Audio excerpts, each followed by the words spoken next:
Mukunda Jewelers Necklace Mela. Flat 9.99% VA. Offer valid from November 29th to December 7th. Hello views, welcome to I dream media. ఒక్కొక్కసారి క్షణికావేశంలో తీసుకున్న నిర్ణయాల వల్ల ఒక కుటుంబం విషాదంలోకి వెళ్ళిపోతుంది. ఇదంతా ఎందుకు చెప్తున్నామంటే, ముఖ్యంగా విద్యార్థులు మార్కులు తక్కువ వచ్చాయనో, లేదంటే ఇంకేదైనా జరిగిందనో, లేదు ఇంకే ఇతరత్ర కారణాలు కావచ్చు, క్షణికావేశంలో తీసుకున్న నిర్ణయాల వల్ల తల్లిదండ్రులు ఎంత బాధపడాల్సి వస్తుందో ఇప్పుడు మనం చూపిస్తున్న విజువల్స్లో మీరు చూడొచ్చు. గురువారం విజయనగరం జిల్లా కేంద్రంలో ఉన్నటువంటి బీసీ హాస్టల్లో ఒక విద్యార్థిని డిగ్రీ మొదటి సంవత్సరం చదువుతుంది, ఎంఆర్ కళాశాల అటానమస్లో. సో డిగ్రీ మొదటి సంవత్సరం చదువుతున్న విద్యార్థిని స్వాతి ఫ్యాన్కి వేలాడుతూ ఉరి తీసుకొని ఫ్యాన్కి వేలాడుతూ కనిపించిన సంఘటన ప్రతి ఒక్కరిని కూడా భయభ్రాంతులకు గురి చేసింది. అసలు ఏమైంది స్వాతికి? మాతో కలివిడిగా ఉన్న అమ్మాయి ఎందుకు ఒక్కసారిగా ఇలాంటి హఠాత్ పరిణామమైనటువంటి నిర్ణయాన్ని తీసుకుంది?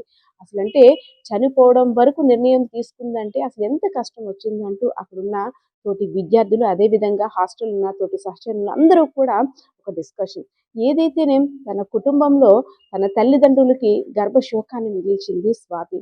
అమ్మ నాకు భయం వేస్తుంది, నేనేమి తప్పు చేయలేదు అంటూ శ్రీకాకుళం జిల్లాలో శ్రీకూర్మంలో ఉన్నటువంటి తల్లిదండ్రులకి తన డైరీలో ఇచ్చిన మెసేజ్ చూసిన తర్వాత తల్లిదండ్రులు అసలు పెంచి పెద్ద చేసిన కూతురు ఎందుకు ఇలా నిర్ణయం తీసుకుంది, మాకెందుకు గర్భశోకాన్ని మిగిల్చిందంటూ అక్కడ ఏడుస్తున్న తీరు చూస్తుంటే ప్రతి ఒక్కరికి కన్నంట కూడా నీరు కురిపించేటట్టుంది.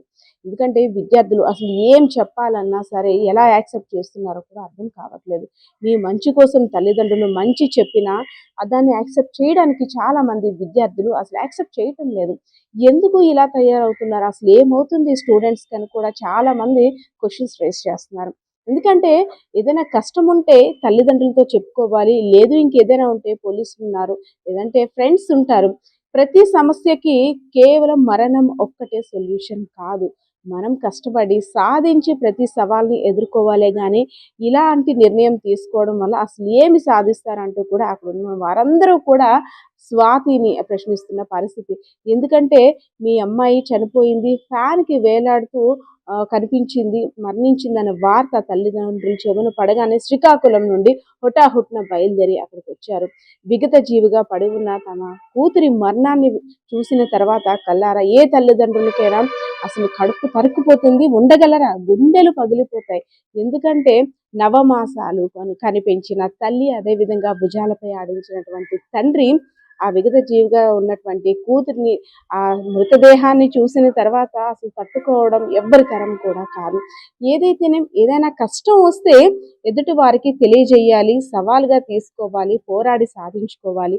ప్రతి చిన్నదానికి కృంగిపోయి ఇలాంటి నిర్ణయాలు తీసుకోవడం వల్ల అనేక కుటుంబాలు విషాదంలో మునిగిపోవడమే కాదు, తల్లిదండ్రులకు కూడా తీరాన్ని శోకాన్ని మిగిల్చిన వారు అవుతారంటూ కూడా ప్రతి ఒక్కరు అంటున్న పరిస్థితి. ఏదైతేనేం స్వాతి మృతి పట్ల పోలీసులు కూడా అనేక కోణాల్లో విచారణ జరుపుతున్నారు. అసలు ఎందుకు అమ్మాయి ఇలాంటి నిర్ణయం తీసుకుందనే కూడా అనేక ప్రశ్నలు కూడా చుట్టుపక్కల ఉన్న వాళ్ళని కూడా అడిగారు. ఏదైతేనే మీ జరిగిన సంఘటన ప్రతి ఒక్క విద్యార్థి అలాగే యూత్ కంపల్సరీగా తెలుసుకోవాలి. ఎందుకంటే ఇలా తీసుకున్న నిర్ణయం వల్ల కుటుంబ సభ్యులు ఎంత బాధపడతారో, వారికి ఎంత అన్యాయం చేసిన వారు అవుతారో ఇలాంటి నిర్ణయాన్ని తీసుకోవడం వల్ల ఇక్కడ జరిగిన సంఘటన ఉదాహరణ చెప్పుకోవచ్చు.